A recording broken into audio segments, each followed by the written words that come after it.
सो बच्चों next topic है self inductance and self induction. ठीक है। सो असी लास्ट जो पढ़िया वो पढ़े है फैराडेज दे लॉ पढ़े है, लेंजेस लॉ पढ़े है, फैराडेज एंड हैनरीज दे एक्सपैरीमेंट भी डिस्कस किए सी। ठीक है। असी हुण इहदे च इंडक्टेंस सैल्फ इंडक्टेंस के बारे में पढ़ांगे। ठीक है। तो सपोज करते हैं साढ़े कोल एक कोयल है, उस कोयल विचों करंट आई फ्लो कर रहा है। ठीक है। हुण जिहड़ा आ करंट फ्लो कर रहा है, इस करंट के वेरी करन दे नाल मतलब इस करंट के इनक्रीज़ और डिक्रीज़ करन दे नाल की होएगा, आ जिहड़ा करंट इहदे विच एक करंट प्रोड्यूस होएगा, वो वाला करंट किहड़ा होएगा, इंड्यूस करंट होएगा। ठीक है। और यह प्रोसैस अपने आप होएगी, इस करके इस प्रोसैस नूं असीं की बोलांगे सैल्फ इंडक्शन। ठीक है। कोई भी कोयल ले लो, उस कोयल दे विच जिहड़ा प्राइमरी करंट इस जिहड़ा करंट आ रहा है ना, उन्होंने असीं प्राइमरी करंट कहांगे। प्राइमरी करंट अगर वधेगा या घटेगा तो की होएगा, उहदे अंदर एक करंट प्रोड्यूस होएगा, उस करंट नूं असीं इंड्यूस करंट बोलांगे और वो करंट अपने आप प्रोड्यूस हो रहा है। ठीक है। इस करके असीं उहनूं की बोलांगे सैल्फ इंडक्शन। क्लीयर है। हम देखो इस इंड्यूस करंट की डायरैक्शन का की है। ठीक है। डायरैक्शन के बारे में स्टडी करते हैं। तो मान लो अगर साढ़े कोल करंट आई प्राइमरी करंट है, तो जिहड़ा इंड्यूस करंट आ रहा है वो किधर नूं होएगा, अगर प्राइमरी करंट वध रहा है, इनक्रीज़ कर रहा है, मतलब किसी सर्किट के विच असीं लगाई हुई है पोटेंशियल डिफरेंस दे रहे हैं, तो अगर पिछों प्राइमरी करंट वध के आ रहा है तो इट मीनस तुहाडे कोल इंड्यूस करंट की डायरैक्शन की होएगी। हुण इंड्यूस करंट ने की करना है, जिहड़ा इंड्यूस करंट इहदे विच आएगा वो करंट ने की करना है, जिहड़ी आ वाला करंट है उन्होंने घटाने की कोशिश करनी है। ठीक है। तो मतलब अपने ही जिथों ये पैदा हो रहा है ना, उन्होंने ही इफैक्ट नूं की करेगा, अपोज करेगा। इस करके इनू आपां की बोलते हैं अपोज द ग्रोइंग करंट, या फिर अगर घट रहा है तो उन्होंने वधाएगा। फॉर एग्जाम्पल मान लो करंट इतों पिछों आया, ठीक है, करंट वध रहा सी, हुण जिहड़ा इंड्यूस करंट आया उहदी डायरैक्शन किधर नूं होएगी, अगर तो इहदी डायरैक्शन इस साइड नूं होएगी जिधर नूं प्राइमरी करंट की डायरैक्शन है, तो की होएगा, करंट ऑबवियसली की करेगा, इंड्यूस करंट वधेगा। बट इंड्यूस करंट ने की करना है, अपनी डायरैक्शन नूं रिवर्स करके की करना है, उस करंट नूं घटा देना है। ठीक है। तो इहदा मतलब फिर तुहाडे कोल इंड्यूस करंट की डायरैक्शन किस साइड नूं आएगी, इस साइड नूं, प्राइमरी करंट की इस साइड नूं होएगी, तो नैट इफैक्ट की करेगा, घटेगा। तो इस करके बोलांगे असीं अपोजिज द ग्रोइंग करंट। इस तरह ही अगर सैकेंड एग्जाम्पल असीं प्राइमरी करंट घट रहा है, तो हुण जिहड़ा इंड्यूस करंट की डायरैक्शन किस साइड नूं आएगी, जिधर नूं की करना घट रहा है तो उन्होंने की करेगा, वधाने की कोशिश करेगा। इट मीनस जिधर नूं साडे कोल प्राइमरी करंट की डायरैक्शन है, उस साइड नूं साडे कोल ए वाले करंट की डायरैक्शन आ जाएगी इंड्यूस की। इट मीनस दैट डिकेइंग करंट नूं की करेगा, सपोर्ट करेगा। ठीक है। एक एग्जाम्पल डिस्कस करते हैं। जिस तरह एक कोयल ले लो, उस कोयल नूं पोटेंशियल डिफरेंस बैटरी नाल कनैक्ट कर दो, नाल ही की लगा दो। अगर असीं की नूं क्लोज करते हैं तो की करेगा, इचों करंट फ्लो करेगा। अगर इचों करंट फ्लो किया तो इट मीनस की नूं बार बार ओपन क्लोज करन ते की होएगा, तुहाडे कोल करंट वधेगा घटेगा। करंट के वधन घटन दे नाल इत्थे जिहड़ी मैगनैटिक फील्ड प्रोड्यूस हो रही है वो भी की करेगी, वधेगी घटेगी।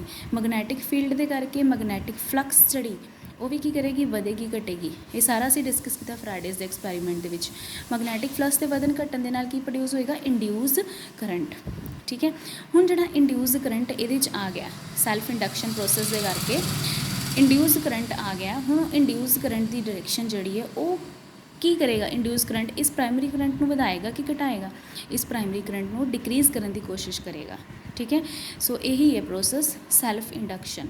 सो it delays the current to acquire the maximum value, जिहड़ा इंड्यूस करंट आ रहा वो मैक्सीमम वैल्यू आने तो रोकेगा। सैकेंड एग्जाम्पल, अगर की नूं ओपन कर देने, तो जे की नूं ओपन कर देने तो फिर की होएगा, इत्थों करंट घट गया, जिहड़ा आ करंट जा रहा सी इत्थे घट गया, करंट घट गया, मैगनैटिक फील्ड घट गई, मैगनैटिक फील्ड घट गई, मैगनैटिक फ्लक्स घट गई, मैगनैटिक फ्लक्स घट गई, इंड्यूस करंट घट गया। हुण बट इंड्यूस करंट की डायरैक्शन किस साइड आएगी, जिधर नूं तुहाडा प्राइमरी करंट है। इट मीनस जीरो वैल्यू आने तो की करेगा, थोड़ा डिले कर देगा, मतलब जीरो वैल्यू नहीं आने देगा, क्योंकि असीं की नूं की करते पे हैं, ओपन करते पे हैं। क्लीयर है। So this is all about the self inductance. तो यदी डेफिनेशन फिर की बनेगी, self inductance is the property of the coil by virtue which it opposes the growth or decay of the current flowing through it।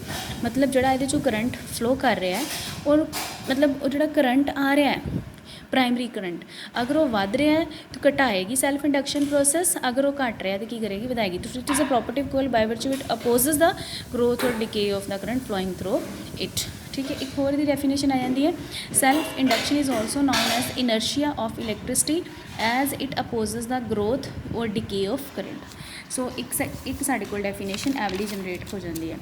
उस तो बाद एक होर एग्जाम्पल डिस्कस करते हैं, जिस तरह मान लो कोई कोयल आ कोयल है तुहाडे कोल, इहदे विच इधरली साइड में इस तरह डायरैक्शन च करंट फ्लो करता पे, जो करंट फ्लो करेगा तो वधन घटन दे नाल मैगनैटिक फील्ड आएगी।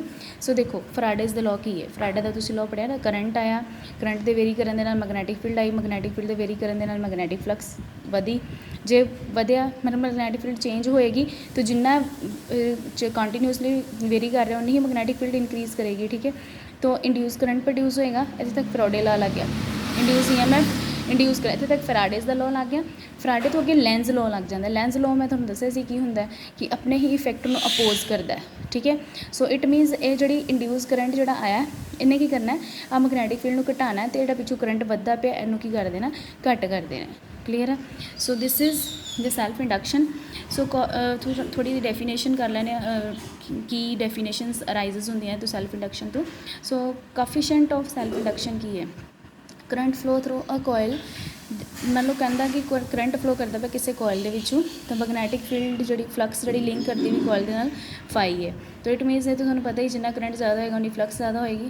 ठीक है, क्योंकि जिन्ना करंट पिछू ज़्यादा आ रहा है उन्नी फील्ड मैगनैटिक फील्ड जा रही उन्नी फ्लक्स ज़्यादा, तो is equal to L I है, L is a coefficient of self induction. तो इथों असीं डेफिनेशन बना लैने, if I is equal to 1 then L is equal to 5. What is L? This is a coefficient of self induction. It is also called constant of proportionality.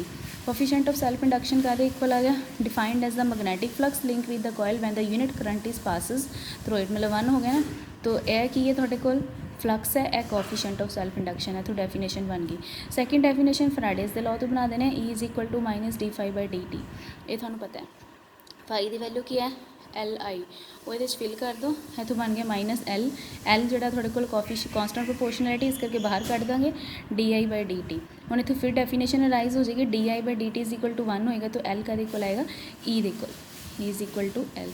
ठीक है, minus का पूरा जो 1 इक्वल ले लेना, this minus is decrease in current. ठीक है, so this coefficient of self induction of coil is defined as the EMF, induced EMF produced in the coil through which the rate of decrease current is unity। उतो definition arise हो जाएगी जिथे L is equal to E आया। हुण units की आएंगे दे, units देखो ऐसे यूनिट होंगे ने सैल्फ इंडक्शन के हैनरी। ठीक है, इतों असी L, इतों देखो असी लिखिया ना E is equal to L/di/dt, इतों L की वैल्यू कट दो, L is equal to E/di/dt।